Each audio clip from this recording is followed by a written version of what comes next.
மன்னார் தீவு பகுதியில் முன்னெடுக்கப்பட உள்ள கனிய மணல் அகழ்வை நிறுத்தி கனிய வளங்களை பாதுகாக்க மக்கள் மன்னார் பிரதேச சபை தேர்தலில் ஜனநாயக தமிழ் தேசிய கூட்டமைப்பை ஆதரித்து வெற்றி பெறச் செய்ய வேண்டும் என தமிழீழ விடுதலை இயக்கம் டெலோ கட்சியினுடைய மாவட்ட அமைப்பாளர் டேனியல் வசந்தன் தெரிவித்திருக்கின்றார். எதிர்வரும் உள்ளூராட்சி மன்ற தேர்தலில் மன்னார் பிரதேச சபைக்கான வேட்புமனு இன்றைய தினம் மன்னார் மாவட்ட செயலகத்தில் ஜனநாயக தமிழ் தேசிய கூட்டமைப்பு சார்பாக கையளிக்கப்பட்டது. இதனைத் தொடர்ந்து ஊடகங்களுக்கு கருத்து தெரிவிக்கின்ற போது அவர் இவ்வாறு தெரிவித்துள்ளார்.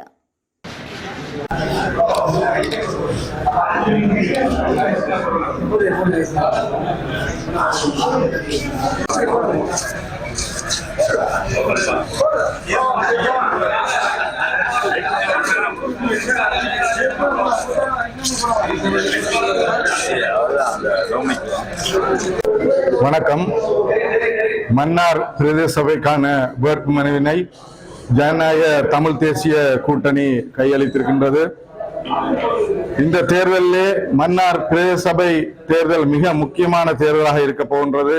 காரணம், மன்னாரிலே டைட்டானியம் என்ற கனிம வளத்தை அள்ளுவதற்கு இங்கு பல கம்பெனிகள் போட்டி போட்டுக் கொண்டிருக்கின்றது.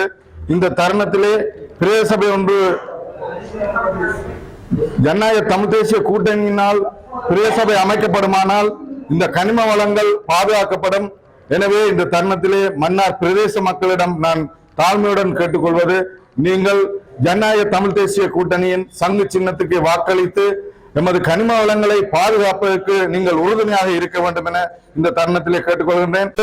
எமது மன்னார் பிரதேச சபையின் தவிசாளர் தெரிவாக நாங்கள் பேசாலையை சேர்ந்த டொமினிக் துரமண்ணன் அவர்களை தெரிவு செய்திருக்கின்றோம்.